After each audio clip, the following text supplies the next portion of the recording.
The summer heat over Jerusalem felt heavier with each passing day as fear spread through the crowded streets.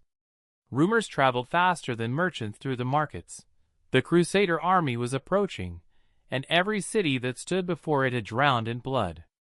Inside stone homes lit by weak oil lamps, Muslim families prepared for the worst. Mothers quietly stored grain beneath floorboards, while fathers repaired broken blades and shields that looked too worn to stop an invasion. Children sensed the terror in adult voices even when nobody spoke openly about it. The city itself was exhausted. Years of conflict had weakened defenses, drained supplies, and filled hospitals with wounded soldiers. Wells produced less water, food prices climbed higher each week, and refugees from nearby towns arrived carrying horrifying stories about massacres committed during the Crusaders' march toward the Holy City. Muslim women bore much of the burden during those tense days. They carried water across crowded alleys, cared for the elderly, and comforted frightened children while praying that Jerusalem's sacred importance would spare them from destruction. Beyond the walls, thousands of Crusader tents covered the surrounding hills. At night, the glow of enemy campfires surrounded Jerusalem like a ring of fire, warning the city that the final battle was near. When the Crusaders finally broke through the walls of Jerusalem on July 15, 1099, panic exploded across the city within moments. The sound of church bells, screaming civilians, clashing steel, and burning buildings merged into one endless roar of terror. Muslim families ran through narrow streets, searching desperately for safety, but there was nowhere left to escape. Fires spread rapidly from house to house as armed soldiers stormed through neighborhoods, forcing doors open and killing many who resisted. Women grabbed their children and fled toward mosques and crowded courtyards, believing sacred places might protect them from the violence. Some hid inside storage cellars beneath their homes, while others disguised themselves among groups of refugees trying to avoid attention. But chaos consumed every part of the city. Soldiers searched homes for gold, valuables, and prisoners, dragging terrified civilians into the streets. Near Al-Aqsa Mosque, huge numbers of frightened people gathered together hoping for mercy, but fear only grew stronger as fighting spread into the holy compound. Smoke darkened the sky while wounded survivors cried for lost family members in every direction. For Muslim women, the fall of Jerusalem became a nightmare of separation, grief, and survival. In only a few hours, countless families lost everything they had ever known. After the fighting inside Jerusalem finally ended, the surviving Muslim population faced a different kind of horror. Armed Crusader soldiers moved through the ruined streets, gathering prisoners from homes, courtyards, and religious buildings. Families that had survived the massacre were separated almost immediately.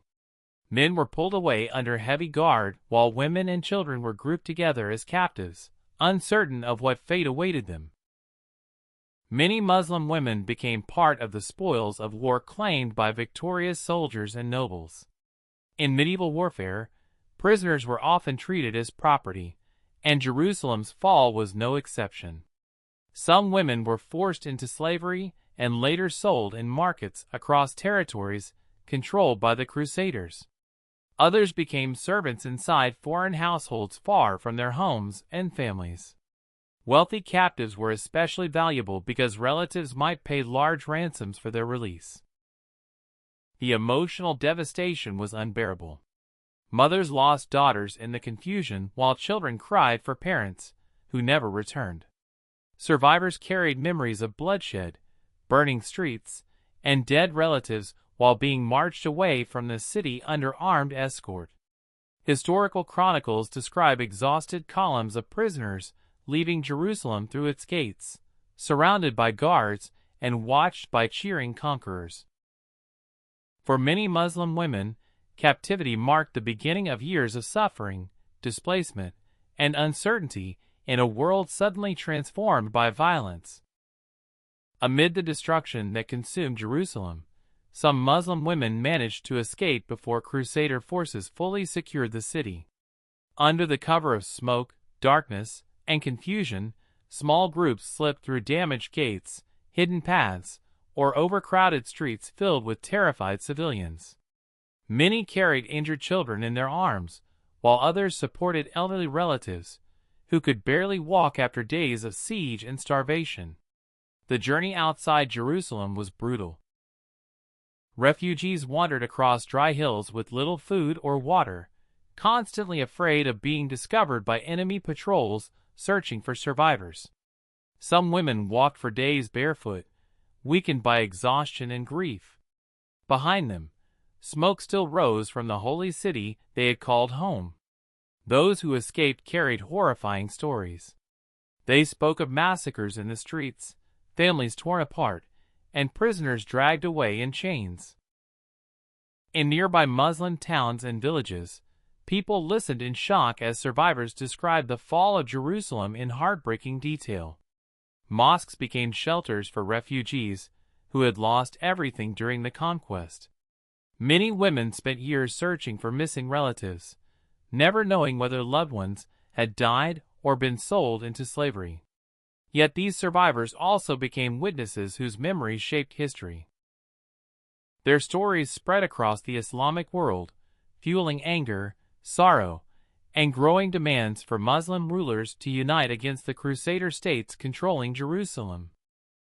In the years after the fall of Jerusalem, the memory of the massacre continued to spread across Muslim lands, like an open wound that refused to heal. Refugees carried stories of slaughtered families, enslaved women, and desecrated holy places from city to city. In mosques and marketplaces, scholars and travelers describe the horrors witnessed during the Crusader conquest, keeping the tragedy alive in the minds of future generations. Many Muslim rulers remained divided by political rivalries, but anger over Jerusalem slowly created a desire for unity. Leaders such as Imad ad-Din Zengi and later Nur ad-Din began organizing resistance against the Crusader kingdoms established in the region. Their campaigns were not only military struggles, but also emotional responses to the suffering endured by Muslims after Jerusalem's fall. Women played an important role during these difficult decades. Some cared for wounded fighters, while others helped refugee families rebuild shattered lives.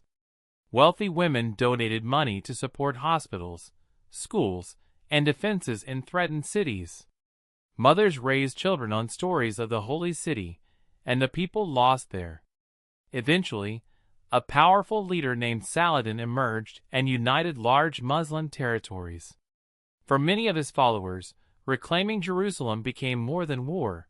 It became a mission tied to memory, justice, and honor. In 1187, nearly 90 years after the Crusaders captured Jerusalem, Muslim armies led by Saladin achieved a decisive victory against Crusader forces at the Battle of Hattin. News of the defeat spread rapidly across the Crusader kingdoms, and soon Jerusalem stood vulnerable once again. For Muslims throughout the region, the moment carried deep emotional meaning because the memories of 1099 had never disappeared. As Saladin's forces approached the city, fear filled Jerusalem's Christian population. Many expected revenge for the massacres committed decades earlier when the Crusaders first conquered the city. Survivor stories about murdered civilians, enslaved women, and destroyed families were still remembered across the Islamic world. Yet when Jerusalem surrendered, Saladin chose a different path from the brutal conquest carried out in 1099. Many civilians were allowed to leave peacefully after paying ransom, and large-scale slaughter was avoided. Muslim women who entered the reclaimed city reportedly wept with relief as Islamic rule returned to Jerusalem. Mosques that had been transformed during Crusader control were restored, and the call to prayer echoed once again through the sacred streets. Even with victory achieved, the scars of the past remained. The suffering experienced during Jerusalem's fall continued to shape memories, stories, and historical accounts for generations afterward.